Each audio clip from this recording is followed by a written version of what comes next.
तो फिर से आप सभी बच्चों का मैथ वाला प्लेटफॉर्म पर स्वागत है। तो पहले मैं बताया था मैट्रिक्स के कुछ जानकारी आप लोग बताया था, मैट्रिक्स के बारे में बताया था कि मैट्रिक्स एक सिंगुलर वर्ड है, उसका प्लूरल क्या होता है? मैट्रिसेस होता है। आज मैं बताऊंगा आपके उससे आगे, तो ध्यान से देखिएगा, एक एक बात चमकेगा और चमकता रहेगा। तो गौर से देखा जाए बोर्ड की तरफ। बिफोर बताने के पहले फिर से हम हम्बल रिक्वेस्ट करेंगे आप सभी विद्यार्थियों से कि इस सेशन को जमकर शेयर कीजिए, इस चैनल को अपना चैनल समझकर सब्सक्राइब कीजिए। तो ध्यान से देखा जाए, मैंने आपको बताया था मैट्रिक्स के बारे में, बताया था मैट्रिक्स के बारे में। ठीक है, मैट्रिक्स के बारे में बताया था। मैट्रिक्स में मैंने ये बताया था कि इसको रिप्रेजेंट कैसे किया जाता है।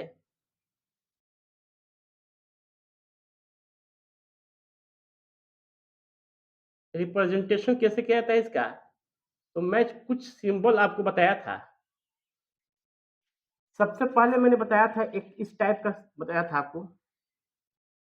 दूसरा मैं आपको सिंबल बताया था, कभी कभी किसी किसी बुक में इस तरह से भी लिखा मिल जाता है।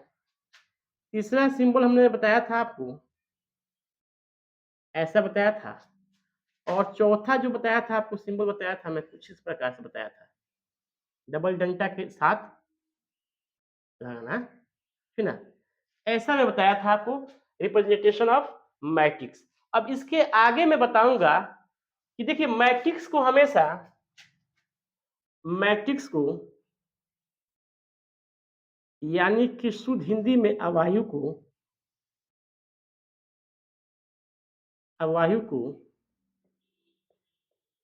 हमेशा यानी कि ऑलवेज डिनोटेड करते हैं हम लोग, डिनोटेड बाई इंग्लिश अल्फाबेट के कैपिटल लेटर से। किसके जी? इंग्लिश के कैपिटल लेटर से करते हैं, लेटर से करते हैं।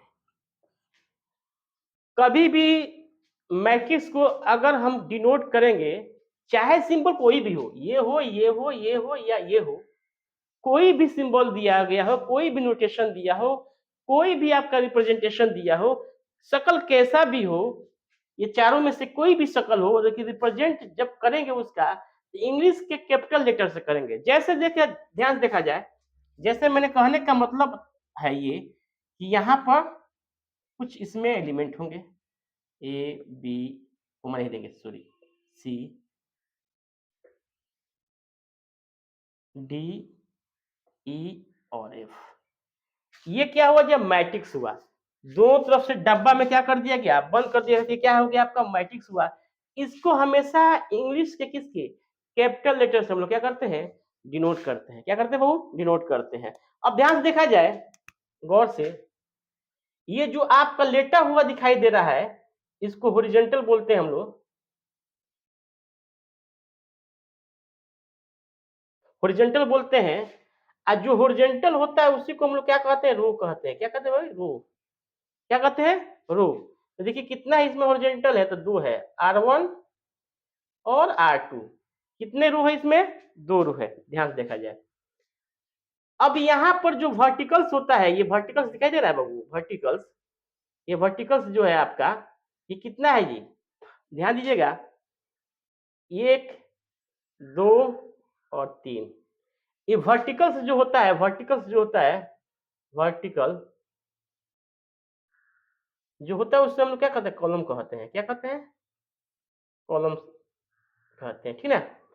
तो हॉरिजॉन्टल जो होगा ये क्षैतिज होता है, लेटा होता है, उसको हम लोग क्या बोलते हैं? रो बोलते हैं। और जो वर्टिकल होता है यानी ऊर्ध्वाधर होता है, खड़ा होता है, उससे हम लोग क्या बोलते हैं? कॉलम कहते हैं। क्लियर? इसमें दिखाई दे रहा है आपको कि कॉलम कितना है बाबू इसमें? तो तीन है, और रो कितना है? तो दो है। क्लियर? कोई डाउट है इसमें? तो हम लोग क्या किए? मैट्रिक्स को ऑलवेज डिनोटेड करते हैं किससे जी? इंग्लिश के कैपिटल लेटर से करते हैं। अंग्रेजी के कोई भी कैपिटल 26 में से कोई भी होगा, उस लेटर से हम लोग क्या करते हैं, मैट्रिक्स को डिनोट करते हैं, चाहे शकल कैसा भी, डजंट मैटर, शकल ऐसा हो, शकल ऐसा हो, शकल ऐसा हो, चाहे शकल ऐसा हो, लेकिन उसको रिप्रेजेंट करेंगे, यानी कि कैपिटल लेटर से हम क्या करते हैं, उसको डिनोट करते हैं। ठीक ना, क्या करते हैं, कैपिटल लेटर से हम लोग क्या करते हैं, इसको डिनोट करते हैं। तो समझ में आ रहा है। अगर कोई आपको बोल रहा है, ध्यान से देखा जाए, छोटी छोटी बातें हैं लेकिन बहुत ही प्यारी बातें हैं, इस पर ध्यान से गौर से देखा जाएगा तो बातें क्या होगी, समझ में आएगी, अदरवाइज समझ में नहीं आएगा। ध्यान से देखा जाए, मैंने क्या बोला आपको कि शकल ऐसा हो। अब मान लिया कोई बोला 3 4 5 6 8 9, क्या सर ये मैट्रिक्स है? नॉट,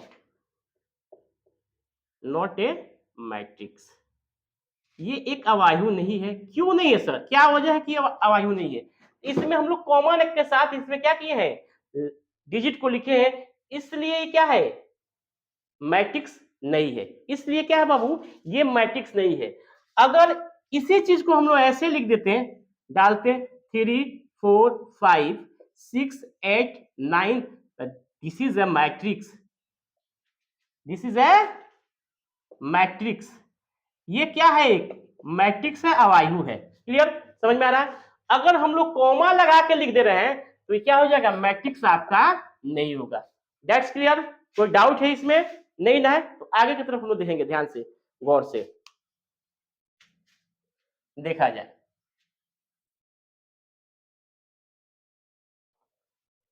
अब मैट्रिक्स को हम लोग थोड़ा सा लिखने का तरीका जानेंगे बाबू।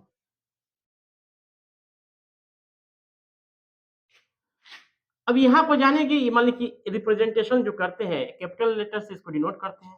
इसमें क्या होता है जी, A11 A12 A13 dot dot A1N। अब इसका मतलब क्या हुआ, A11 का मतलब ये क्या होता है, ये A11 का मतलब होता है फर्स्ट रो और फर्स्ट कॉलम। ये फर्स्ट रो और क्या है, फर्स्ट कॉलम है। फर्स्ट रो है, फर्स्ट कॉलम है। क्लियर, समझ में आ रहा है।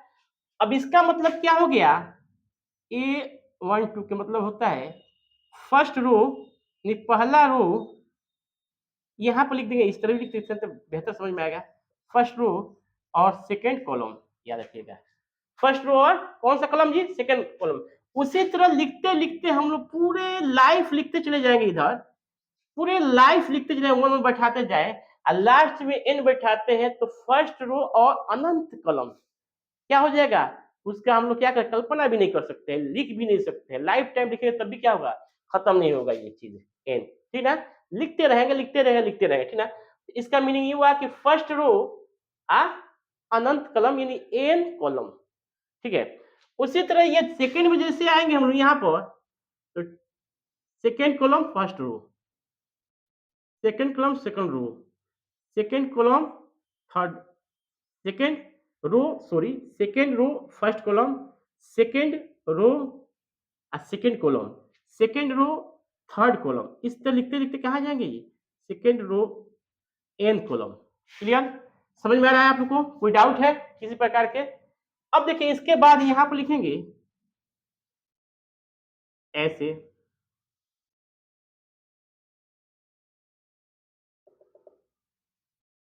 Three N. तो बाबू जब यहाँ पर बढ़ रहा है आपको नंबर ऑफ कॉलम की संख्या इसमें बढ़ रहा है इस तरह, तो इसमें भी तो बढ़ेगा, इसमें भी तो आएगा ऐसे, ये भी तो अनंत तक जाएगा। तो AM1, सुनिएगा यहाँ पर दिखा रहा हूं, AM2, ये क्या होगा जी, AM3, ऐसे चलते चलते एक वक्त ऐसा आएगा जहां पर हो जाएगा MN, AMN, क्या हो जाएगा जी, AMN। इसका मतलब हो गया कि एम कॉलम होगा, रो होगा, एन क्या होगा, कॉलम की संख्या होगी। तो ये लिखने का क्या हुआ आपका, ये तरीका हुआ, क्या हुआ जी, तरीका, जहां पर वेयर समझिएगा गौर से ये चीज को, एकदम गौर से समझिएगा। वेयर एम इक्वल टू रो, देखिए थोड़ा सा और से,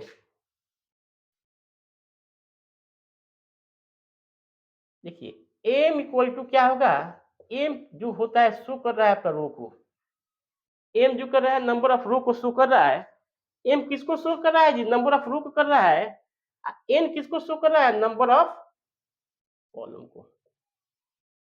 क्लियर, एम किसको शो कर रहा है इसे यहाँ पर, नंबर ऑफ रो को, एन किसको शो कर रहा है, नंबर ऑफ कॉलम को। कोई डाउट है इसमें किसी प्रकार के, नहीं ना है? तो इसको हम यहाँ पर लिख सकते हैं। अब देखिए इसके बाद इसका शॉर्ट फॉर्म जो होगा इस प्रकार लिखेंगे, इसका शॉर्ट फॉर्म आई जे, ये तो लॉन्ग फॉर्म है, इसका क्या हुआ, शॉर्ट फॉर्म है। अब यहाँ पर देखिए ध्यान से एक एक बात की तरफ ध्यान दीजिएगा, यहाँ पर ध्यान दीजिए एक एक बात की, यहाँ पर जो होगा I4 रो और J4 पर क्या होगा, वो कॉलम होगा, J4 क्या होगा, कॉलम होगा। समझ में आ रहा है आप लोग को, कोई डाउट है किसी प्रकार के? तो ये इसका क्या हुआ, शॉर्ट फॉर्म हुआ, यहाँ पर लिख सकते हैं M क्रॉस N।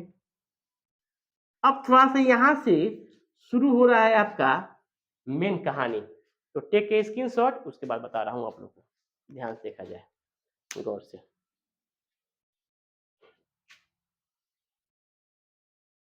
ध्यान से देखा जाए, अब यहां पर शुरू करेंगे ये चीज, यहां पर वही चीज रहेगा आपका, कुछ कुछ एलिमेंट होगा इसमें। हाँ तो ध्यान से देखा जाए, इसको हम लोग अवयव बोलते हैं, एलिमेंट बोलते हैं, इसके अंदर जो होता है ना, जो भी होती है चीजें, इसको क्या बोलते हैं, एलिमेंट बोलते हैं। इसके अंदर जो होता है क्या बोलते हैं, उसको एलिमेंट बोलते हैं। देखिए अब यहाँ पे क्या लिखते हैं, एम क्रॉस एन। अब देखिए एम को तो मतलब रो समझ ही रहे हैं आप लोग, एम के मतलब क्या समझे, रो समझे आप लोग, समझे ना जी। एन का मतलब क्या होगा, कॉलम, ठीक ना। ये टोटल मिलाकर,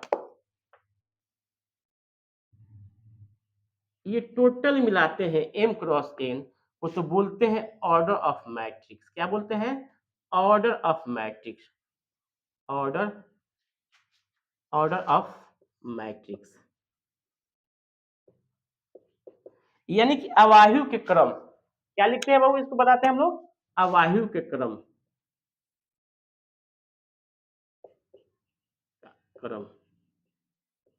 याद रखिए एम क्रॉस एन को क्या बोलते हैं, order of the matrix. Clear. अब कोई आपको सवाल दे दे सर, गिवन कोई क्वेश्चन आपको दे दे, गिवन एग्जांपल या कुछ भी मानिए इसको, कोई दे देता है क्वेश्चन, बोलता है कि ए बराबर दे दिया 3 4 6 7 8 9, ऐसा दे दिया आपको। अब पूछेगा सर रो कितनी है इसमें, कॉलम कितना है, तो रो की संख्या अभी अभी बताया जस्ट बिफोर, हम आप लोग आई हैव टोल्ड बिफोर, रो किससे बोलेंगे, हॉरिजॉन्टल लाइन को बोलते हैं। किसको बोलते हैं, हॉरिजॉन्टल लाइन का। ध्यान से देखा जाए, गौर से देखा जाए, ये कितनी हॉरिजॉन्टल लाइन है आपका, R1 और R2। क्लियर। वर्टिकल लाइन कितना है जी, 3 है, यानी C1 C2 और C3। अब कोई पूछे कि रो कितना है इसमें, सर 2 है रो, अब कॉलम कितना है, ये 3। अब बोल दे कि क्या ऑर्डर ऑफ मैट्रिक्स क्या होगा, O of A, order of matrix A बराबर लिखेंगे 2 इंटू 3, यानी कि 2 क्रॉस 3 हो जाएगा। अब इसके बाद कोई पूछ सकता है टोटल नंबर ऑफ मैट्रिक्स। अब इसी चीज को हम लिख सकते हैं कैसे, m इंटू एन, यहाँ पर क्रॉस लगाएंगे, यहाँ पर क्या लगाएंगे, m इंटू एन, यानी कि m की संख्या 2 है, n की संख्या कितनी है 3, तो कितना हो जाएगा 6, टोटल नंबर ऑफ एलिमेंट कितना हो जाएगा 6 हो जाएगा। समझ में आ रहा है, कोई डाउट है किसी प्रकार के, तो टेक ए स्क्रीनशॉट, क्या कीजिए इसका स्क्रीनशॉट ले लीजिए गौर से। तो आज के लिए इतनी काफी है, फिर नेक्स्ट वीडियो में मिलते हैं हम लोग। गर्मी काफी है बाबू, गर्मी काफी है, गर्मी बना रहा हूँ और बर्दाश्त नहीं हो रहा है गर्मी ये, ठीक है। It is not for today, जब तक के लिए जय हिंद जय भारत।